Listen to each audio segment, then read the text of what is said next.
दोस्तों विज्ञान और चमत्कार और दैवीय शक्ति एक दूसरे के विपरीत माने गए हैं, पर वहीं अगर गहन स्तर पर देखा जाए तो इन दोनों में कई समानताएं हैं। जैसे कि दोस्तों प्राचीन काल में दैवीय शक्तियों का हर क्षेत्र में प्रभाव था, वैसे ही आज विज्ञान और तकनीकी अपने चमत्कार दिखा रही है। ऐसे में आधुनिक उपकरणों की तुलना में अक्सर प्राचीन काल के शस्त्रों से होती रही है। दोस्तों आज विज्ञान और तकनीक के युग में इंसान ने हर क्षेत्र में प्रगति कर ली है। आधुनिक संसाधनों से लेकर हथियारों और लड़ाकू विमानों के क्षेत्र में हर दिन नए नए आविष्कार हो रहे हैं। दोस्तों आज धरती को छोड़ चांद, मंगल और दूसरे ग्रहों उपग्रहों पर जाने की बातें हो रही है। वहीं इसके साथ ही अक्सर ये बातें भी सामने आती रहती है कि पौराणिक काल में ये तकनीकी इससे कहीं अधिक उन्नत थी। दोस्तों उस समय आकाश में विचरित करते विमान और विलक्षण शक्तियों वाले शस्त्र आज के आधुनिक उपकरणों से कहीं मेल खाते हैं।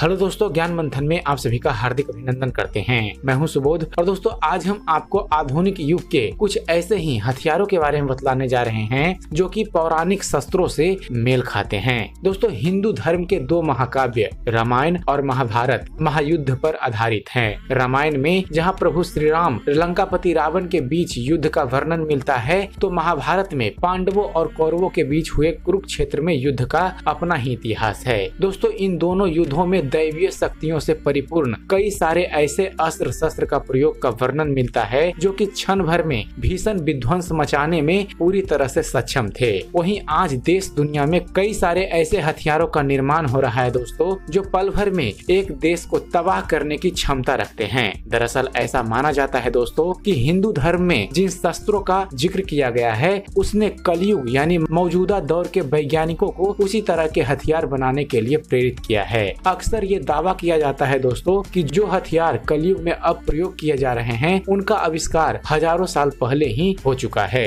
तो चलिए दोस्तों आज अपने इस वीडियो में कुछ ऐसे आधुनिक हथियारों पर नजर डालते हैं जो कि पौराणिक शस्त्रों से मेल खाते हैं। दोस्तों भगवान ब्रह्मा जी के इस शस्त्र का प्रयोग महाभारत और रामायण दोनों काल में हुआ था। रामायण में इसका प्रयोग इंद्रजीत यानी कि मेघनाथ ने भगवान श्री राम पर भी किया था। इसकी क्षमता ये थी, ये अपने लक्ष्य का संपूर्ण विनाश कर सकता था और इसके जरिए एक समय पर कई तरह का विनाश किया जा सकता था। वहीं आज के समय में परमाणु बम भी ऐसी ही क्षमता रखती है, जिसके दम पर कई देश दूसरे देशों को विनाश की धमकी देते रहते हैं। दोस्तों भगवान श्री विष्णु का सुदर्शन चक्र के बारे में तो आपने सुना ही होगा, जो कि भगवान श्री विष्णु की आज्ञा का पालन करते हुए लक्ष्य को पूरी तरह तबाह कर देता था। आज के समय में विभिन्न मिसाइलें भी यही काम करती है। एक निर्देश पर मिसाइल अपनी लक्ष्य को नष्ट कर देती है। पौराणिक काल में देवराज इंद्र के पास इंद्रास्त्र था जो कि अनेकों बाणों की वर्षा कर सकता था और इस तरह इससे एक साथ कई लोगों को मारा जा सकता था। दोस्तों आधुनिक युग में यही काम मशीन गन करता है। महाभारत में भीम के पौत्र बर्बरिक को देवताओं ने 3 विशेष बाण दिए थे, जिसने उसे महाभारत का सबसे ताकतवर योद्धा बना दिया था। दोस्तों दरअसल इन दैवीय शक्ति वाले बाणों में ये विशेष क्षमता थी कि वे निशान साधने के बाद वे सीधे निशाने को ही भेजते थे, कभी निशाना चूकते नहीं थे। दोस्तों आज के समय में टारपीडो की कार्य क्षमता भी कुछ ऐसी ही है। ये अपने निशाने पर सटीक बैठता है और अपने लक्ष्य को तबाह कर देता है। हिंदू धर्म में मंत्रों का विशेष महत्व है। प्राचीन काल में मंत्रों का उच्चारण के साथ शस्त्र चलाया जाता था और शत्रु पर प्रहार किया जाता था। वहीं आज कलयुग में आवाज से चलने वाली ऐसे ही यंत्र हथियार बनाए गए हैं जो कि विशिष्ट आवाज से संचालित होते हैं। दोस्तों पौराणिक काल में पशुपतास्त्र अस्त्र का उल्लेख मिलता है जो कि भगवान शिव की कृपा से प्राप्त किया जाता था। दोस्तों इसे ब्रह्मास्त्र के अलावा दूसरे किसी भी अस्त्र से नहीं रोका जा सकता था। इसकी कार्य क्षमता की बात करें तो लक्ष्य चाहे कैसा भी हो, इसमें उसका अस्तित्व समाप्त करने की क्षमता थी। वहीं आधुनिक युग में इसकी समानता हाइड्रोजन बम से की जाती है।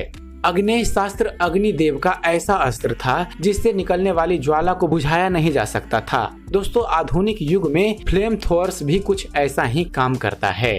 दोस्तों स्वर्ग के निर्माता ने त्वष्ट अस्त्र का निर्माण किया था। इसकी उपयोगिता ये थी कि इसका उपयोग करने पर विरोधी सेनाएं अपने शत्रु को नहीं पहचान पाती थी और आपस में ही लड़कर स्वयं का नाश कर लेती थी। दोस्तों आज के समय में युद्ध में प्रयोग की जाने वाली विभिन्न गैसों से भी कुछ ऐसा ही काम लिया जाता है। अगला है दोस्तों, रामायण में पुष्पक विमान का वर्णन मिलता है, जिसका प्रयोग दैत्यों के राजा रावण ने देवी सीता हरण के लिए किया था और बाद में रावण के वध के बाद इसी विमान से प्रभु श्री राम और सीता अयोध्या पहुंचे थे। इस तरह पुष्पक विमान काफी कुछ आधुनिक युग के विमान और पर्सनल हवाई जहाज के जैसे ही था, जिसके जरिए हवा में यात्रा की जाती थी।